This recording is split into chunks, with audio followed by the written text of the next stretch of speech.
Hello, hello. I am so excited to offer this gear recommendations to you because this is one of the most requested things that I get in my DMs because new photographers just don't know what kind of gear they need to invest in.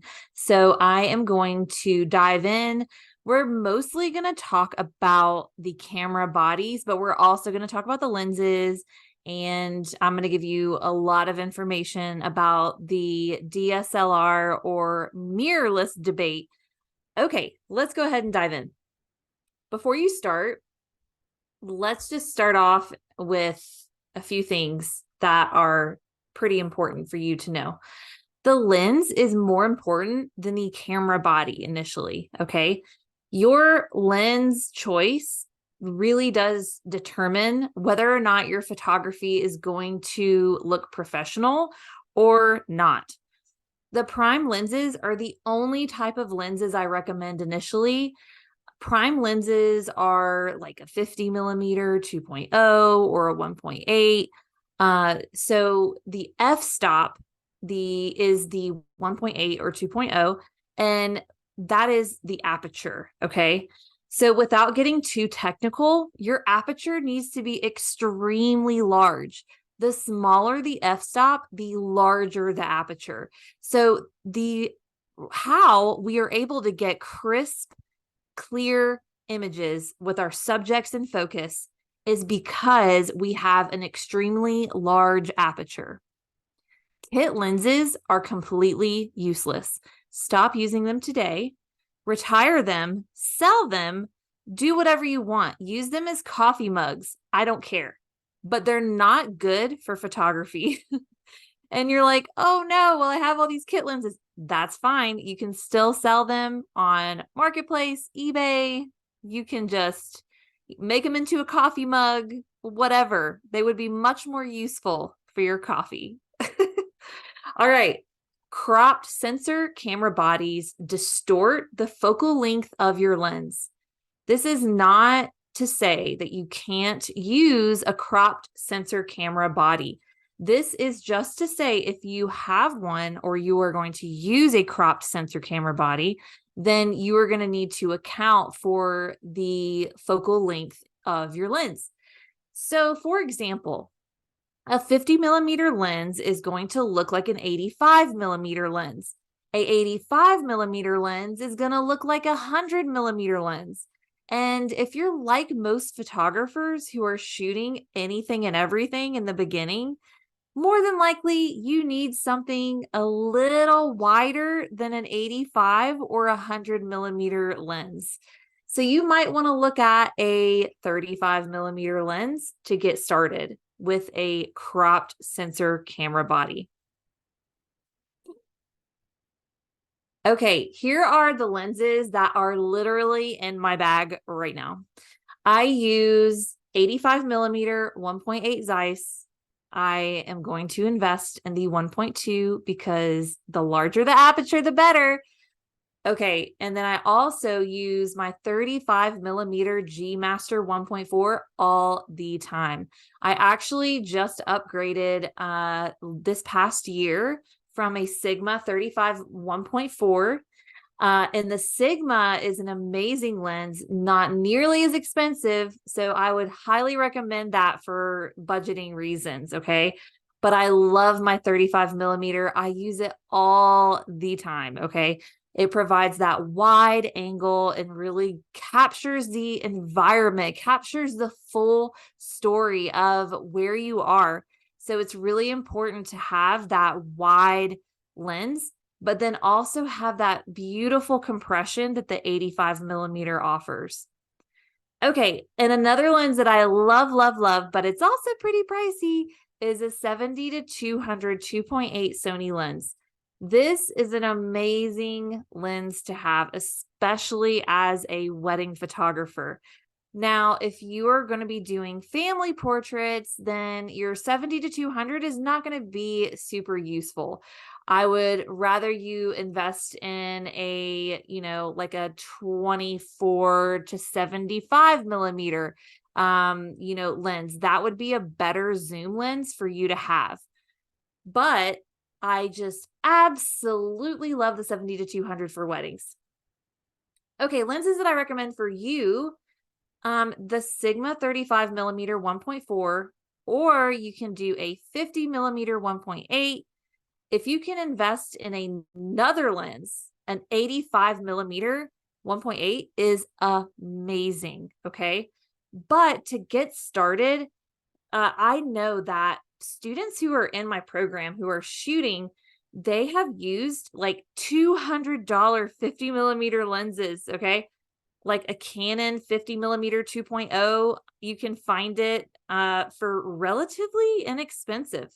And it's a great lens to get you started. Okay. The entry level budget friendly camera body recommendations. These are all going to be cropped sensors. Okay. You have the Sony Alpha A6000. It's a mirrorless camera. I actually have 6400. It's not, I don't usually say 6,000. I usually say a 600. No, I usually say a 6,000. Never mind. I was like, wait, that doesn't sound right, but it's true. I don't normally talk about the A6000 because I have a 6400. So, you can absolutely invest in this, and it does have an excellent image quality, super fast autofocus, great for beginners. You can get one used for $300. You can get a new one for 600. Okay. Now I don't think that they make these anymore. So just keep that in mind. You probably will have a hard time finding a new one. But you will definitely be able to find used Sony Alpha A6000s. Okay. The Nikon D3500. This one, it's a very affordable DSLR camera with a good image quality. Pretty easy to use. Used 250, new about 520. You got the Canon EOS Rebel T7. Not a huge fan of this. I know that there are some focus issues with this camera based on my experience with students in my program. Okay. So people have issues getting their subjects and focus with the Canon Rebel T7. However, if you already have one, you can definitely work with it. I will say when you upgrade, you're going to have a life-changing moment because it is such a huge difference when you invest into a better camera that has that amazing autofocus. So it will teach you to be very thankful. All right, an intermediate level camera body recommendations. These are still crop sensors, but they have a much better features and more high resolution sensors that have better autofocus. All right, so here is the Sony Alpha 6400. I love this camera. It is a little beast. It is tiny but mighty. You got the 4K video, fast autofocus, and I can attest to that. It's got great image quality. And let's see here. My download just popped up. Okay, here we go. And it has great image quality. Used, you can get it for 600. New, it's really not that much of a difference. I would just go with new. You also have the Nikon Z50, which is a versatile mirrorless camera as well. Good image quality. I've heard good things about the Nikon mirrorless line. Canon EOS 90D. It is a DSLR camera, so it is a little bit different, but it's got the high resolution sensor, fast autofocus, and it's a little bit more expensive than the other ones. Okay, professional camera bodies. I actually have the Sony Alpha A7R III, which, it's a little bit larger file sizes, but honestly, if I could go back in time, I would have just invested in the A7 III.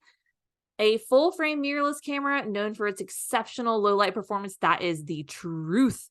And it's got amazing autofocus and 4K video recording. Also, we got the Nikon Z6. I've heard great things about this camera as well. It's very comparable in price. You also have the Canon EOS 5D Mark IV. Then this is got the top tier DSLR camera with a full frame sensor. It is a little bit more expensive. You'll notice that with Canon, they are just more expensive altogether. But honestly, Sony has my heart. Okay. I absolutely love Sony.